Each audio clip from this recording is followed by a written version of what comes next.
Say farewell to summer with JCPenney's Labor Day sale. Rest easy with up to 60% off select furniture and mattresses. Check out our special financing too. Plus, save an extra 25% with coupon. Or get the entire family 40% off select Levi's denim. Also, stop by clearance to get up to 80% off select items. It's an extra day to get extra savings at JCPenney. Offers valid 9/3 to 9/7. Levi's excluded from coupons. Other exclusions and conditions apply. Clearance selection varies by store while supplies last. Excluded from coupons. Savings off regular and original prices. See store or jcp.com for details. Hi, it's Peter Raschuti from Out to Lunch. Next week, we're starting a new season of shows. Today, let's revisit this conversation from pre-COVID days. Major support for Out to Lunch is provided by the law firm of Jones Walker, established in 1937 with over 375 attorneys in offices throughout the U.S., providing a comprehensive range of services to a local, national, and international client base. JonesWalker.com. And by Hancock Whitney. Hancock Whitney is here for families, here for businesses, here for communities during this challenging time. Visit HancockWhitney.com/COVID-19 for the latest. And by Shorten Associates, legal recruiters in Louisiana and Texas.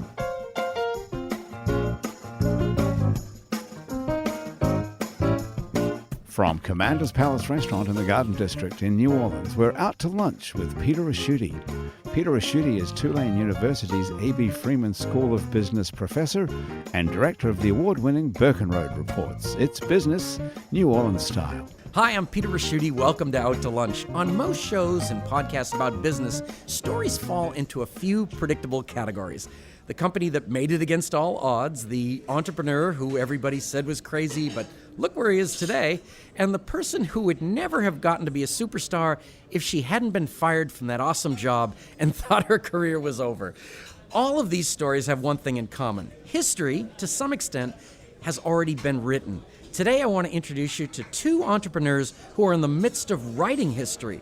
They are both taking elements from their own professional experiences to create new, unique, creative businesses here in New Orleans. Elizabeth Perrin's history includes growing up in New Orleans and modeling in New York and Paris. Switching to the other side of the camera, Elizabeth has become a fashion photographer and spent 22 years working in the film business in Hollywood.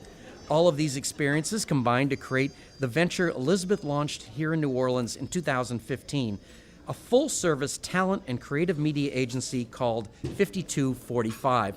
5245 is the sort of agency you'd normally find in a bigger city like New York or Los Angeles. Elizabeth's clients to date range from Beyonce to the Lakeside Shopping Center. Elizabeth, welcomed Out to Lunch. Thank you. Thanks for having me. In 2013, Dr. Linda Shkreli turned her back on a successful career in academia. Linda had a coveted position as a teacher of performance studies at CSU Northridge in Los Angeles. She gave that up to move to Hawaii to work in a Honolulu fabric shop. Along the way, Linda also started what we call in New Orleans a side hustle. She founded her own creative business, which she called Breakthread Designs. With Breakthread Designs as her primary focus, Linda decided to settle in New Orleans. Today, Breakthread Designs makes a range of designer pieces that include Mardi Gras costumes, custom clothing, and interior goods. Linda, welcomed Out to Lunch. Thank you. It's good to be here. Elizabeth, show business agents are people who bridge the gap between creative artists and the business-driven demands of movie studios, magazines, and fashion houses. From TV shows like Entourage and movies like The Player, it seems like the interests of the employer and the employee in these relationships are often at odds. As an agent, you represent artists, the employees in the relationships. Artists are, I imagine, a plentiful resource, whereas a number of employers is limited, especially here in New Orleans. Are you like a negotiator, constantly aware of having to keep all parties happy, or is being an agent not quite how it's portrayed in the media? Oh, that's a question, isn't it? I am a negotiator. I have two clients. I have the people that I'm supplying talent to who have their needs, their prerequisites, their budgets, their time constraints, and then I have my talent who is signed on with me for a period of time that need to be happy, that need to get paid, that need to be taken care of, that need to be, looked after. So, and they need to, get the money, get paid, do their job, and do it well. So I basically feel like I have two sets of clients on both sides, which is interesting. 70% of them are not the employers are not here, right? They're Right. Most of 60% of my clients are national. So they're coming to New Orleans to utilize the beauty and the scenics and the location of New Orleans. And in that sense, you've got models like we think of models, but you're also the backdrop, the hair people, all of that. You control those as well, right? Well, I offer those services, and then I've opened a new division called Real People. So that's for like you and me, people that are. Well, no, you were a model in Paris. Not 5'9" that's where we differ, and thin, really. But all ages, and I'm developing that part of my business because right now there's a big demand for real people. You know, not everybody wants to see a model. They want to be able to relate to the person that they're looking at. So Okay, there's a big request for that and diversity. Right, diversity. You have a large percentage of your staff or models there are African American. You even signed on a transgender person recently. Correct. So you are in the right camp over there. That is great. Now, Linda, you built a successful career in academia. You got a 4.8 rating on your Rate My Professor. I teach. That's good. It's out of 5, right? Is it out of 5? That would have to be the correct answer. It's out of 4.9. Yeah. No, I'm just it's out of 4.9. It's out of 100, Linda, and that's why I wanted to talk to you. Which is not easy. And then you walked away. You walked away from all that to become an entrepreneur. You lived in California and Hawaii. You obviously picked good spots. And having lived in New Orleans previously, you decided to move back here to build your business.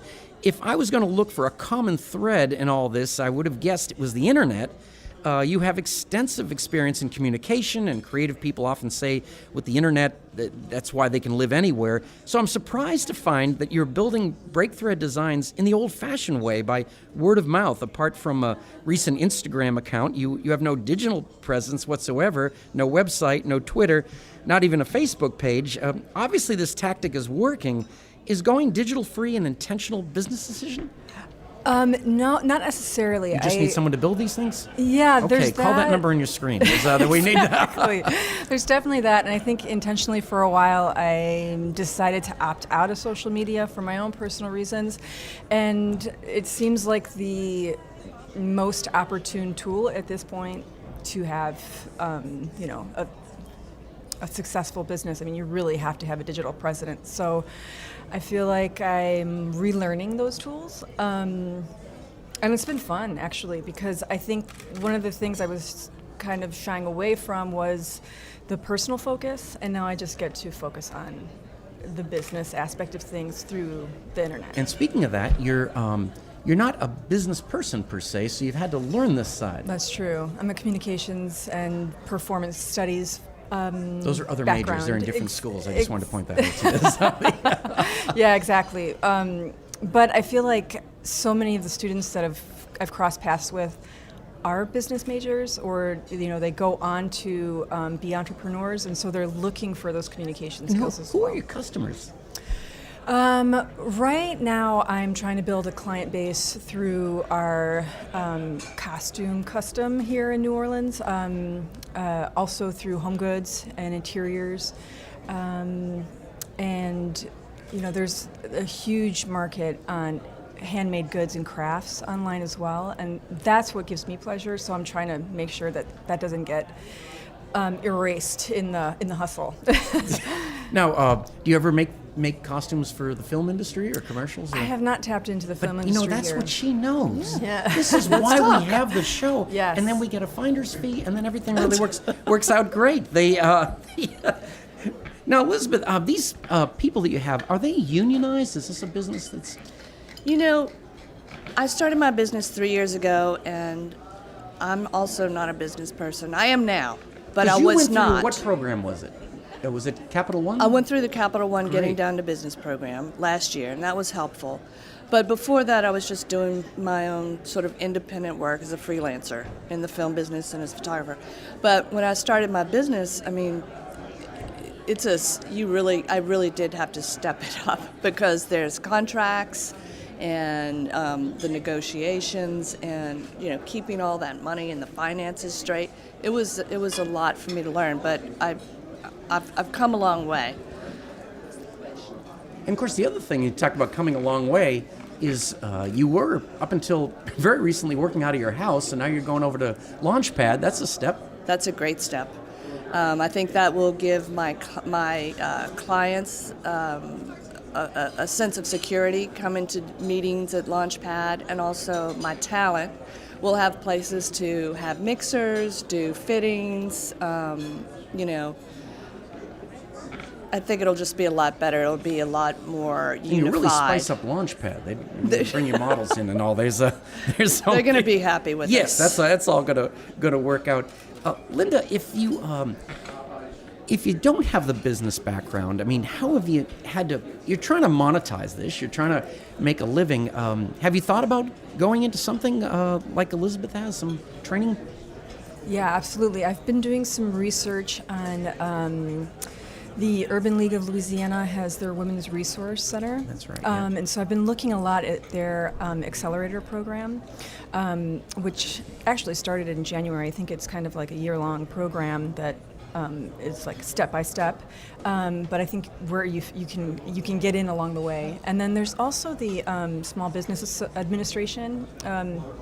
Has a national competition, and that's kind of a good funding outlet too. So there's things that I've been looking at. I also recently applied for the AMBER grant, which is a women's entrepreneurship grant. It's $1,000 monthly that they give away, $9,000 at the end of the year as kind of starter money for your project. And that's what I was going to ask you. I mean, this business, now that we're thinking of this as a business, I mean, it's not cheap. I mean, fabric is expensive. Fabric is expensive, definitely.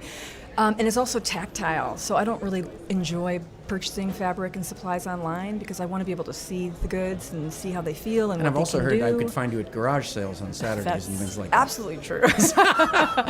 So, yeah, I mean, like long term, this all kind of started because I was making gifts and giving away a lot of services and in terms of crafting. But one thing that people typically say when I tell them that I sew is, oh, I always wanted to learn to do that. I wish I knew how to sew. And so I'm kind of hoping that another aspect of the business element will be teaching, education, learning, teaching others how to craft. Getting a new rate, my professor. Yeah, which is going to be great. You're listening to Out to Lunch. I'm Peter Raschuti. I'm talking with Linda Shkreli from costume and custom clothing company Break Thread Designs and Elizabeth Perrin from the creative agency 5245. We'll be right back after this very brief break. You're listening to Out to Lunch. I'm Peter Raschuti. I'm talking with Linda Shkreli from costume and custom clothing company Break Thread Designs and Elizabeth Perrin from the creative agency 5245. Elizabeth, do you ever have to turn clients away? In other words, they're just not a fit for you? Not yet. Okay, that would be a good thing to have. There's something. I mean, we want to work, and so we work within people's budgets. So if, I need every client, basically, is my motto. When I first started, I mainly focused on, or what really happened was I got a lot of national clients, which is great because those are bigger budgets and they're used to dealing with an agency and going through that process. I wanted to bring up, Elizabeth, because you said that you're doing business like they like to do business in New York and LA. I mean, you've whereas sometimes locally I don't know if they're less. I don't know what the word would be. Haters. Yeah, that's right. But you come back and you give them the services that a New York or LA agency would want. Yeah, I hope so. I think that, from when I started until now, I've acquired a lot of local boutiques and a lot of small local businesses, and they keep coming back. So I think they understand that I'm providing professionals that are going to show up, and, I'm going to send them an invoice and they can send me the check and all of my people will be paid, and it's all kind of handled. How about that, dealing with creative people and models and all that? That's not a management skill they teach in a professional environment. No, it's been trial by fire, and it's interesting walking the line between having just a business relationship with your talent and also sort of becoming friends with some of your talent. So it's a fine line because I do care about them and I want the best for them. But yeah, it's every day is a negotiation with everybody. It's a big management job, you know. So you are the negotiator that you said you were. I am. Now, Linda, do you have a storefront? Or are you thinking about one? I am, actually. Really? You are psychic. Oh, yeah, I see that. It's something. I have been. I've been looking at properties. My ideal property would be a live workspace. And kind of the moniker Break Thread came from the idea, the play on words of breaking bread. So Breaking Thread was like a collaborative effort amongst me and my friends to try to make our Mardi Gras costumes or have craft nights and that sort of thing. And so I'd like to get back to that, collaborating with other artists in town, local small businesses. Like, for instance, there's a new subscription box service that my friend Sydney Ray from Sydney Ray Design is doing called With Love Nola.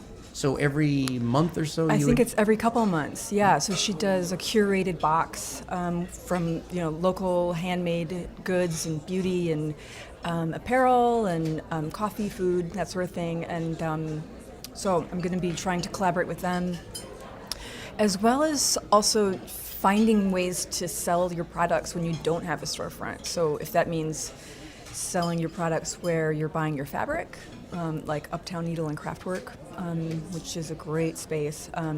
They also do a lot of education too. So it's a goal. A storefront is a goal. It's a wonderful idea to have a space. I'd love to have a space, but it might be something in the near future, hopefully.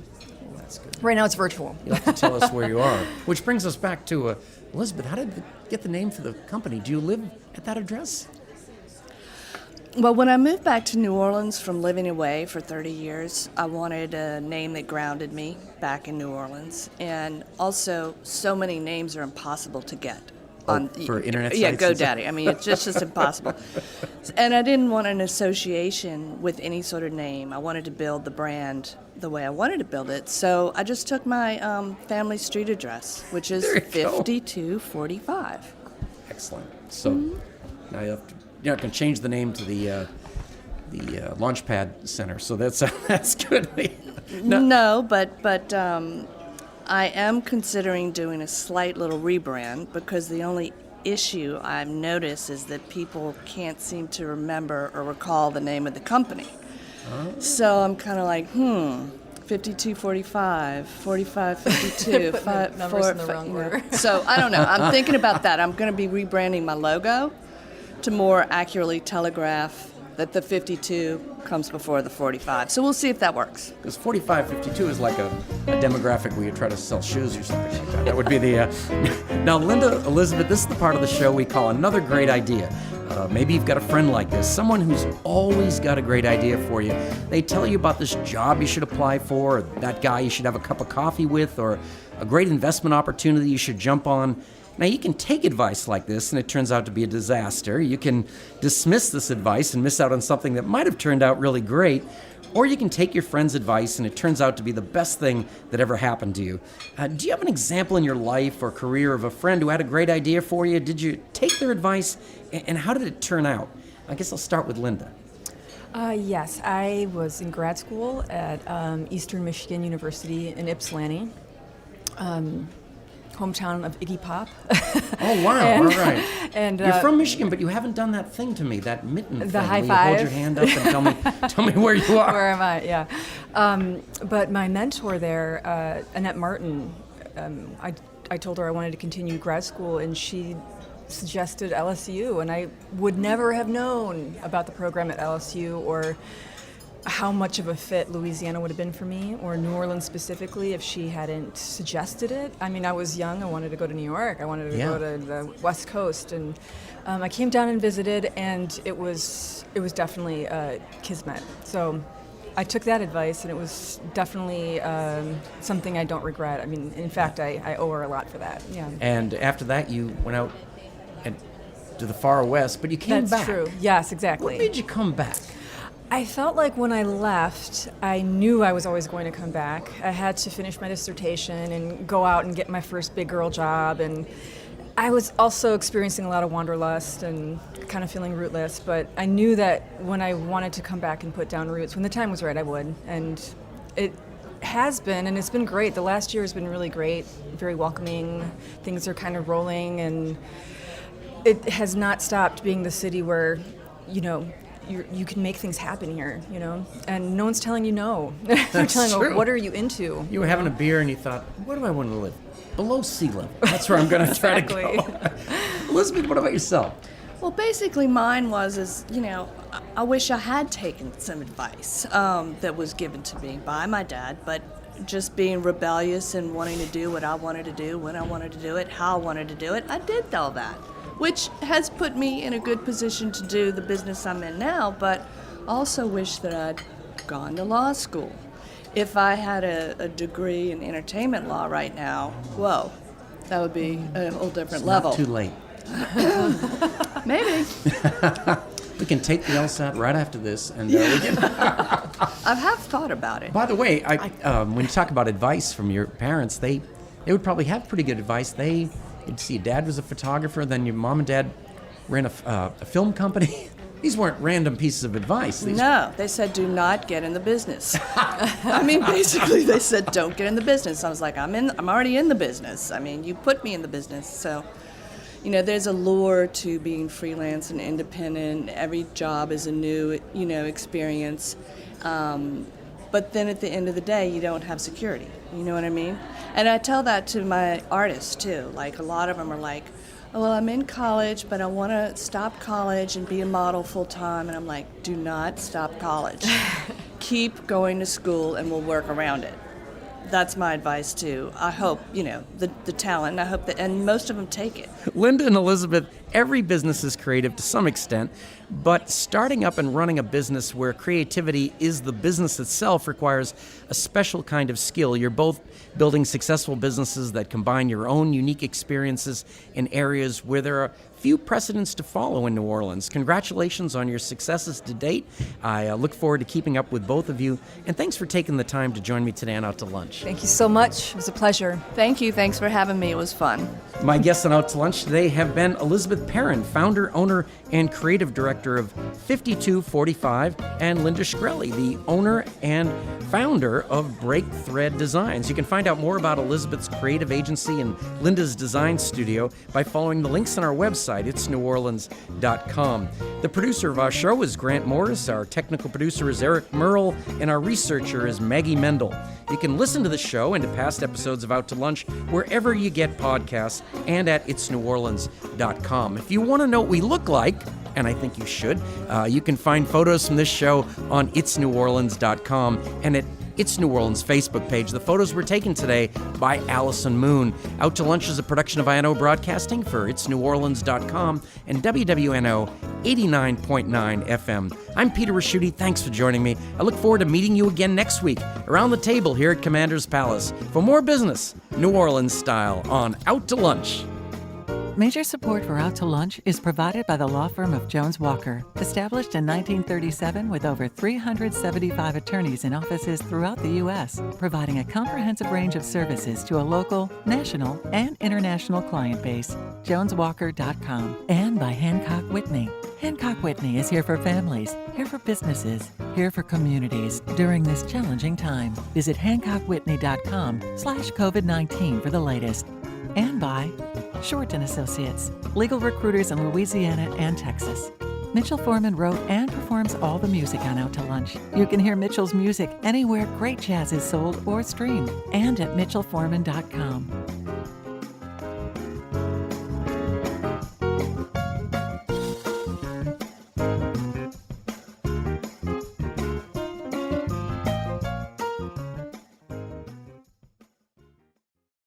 Say farewell to summer with JCPenney's Labor Day sale. Rest easy with up to 60% off select furniture and mattresses. Check out our special financing too. Plus, save an extra 25% with coupon. Or get the entire family 40% off select Levi's denim. Also, stop by clearance to get up to 80% off select items. It's an extra day to get extra savings at JCPenney. Offers valid 9/3 to 9/7. Levi's excluded from coupons. Other exclusions and conditions apply. Clearance selection varies by store while supplies last. Excluded from coupons. Savings off regular and original prices. See store or jcp.com for details.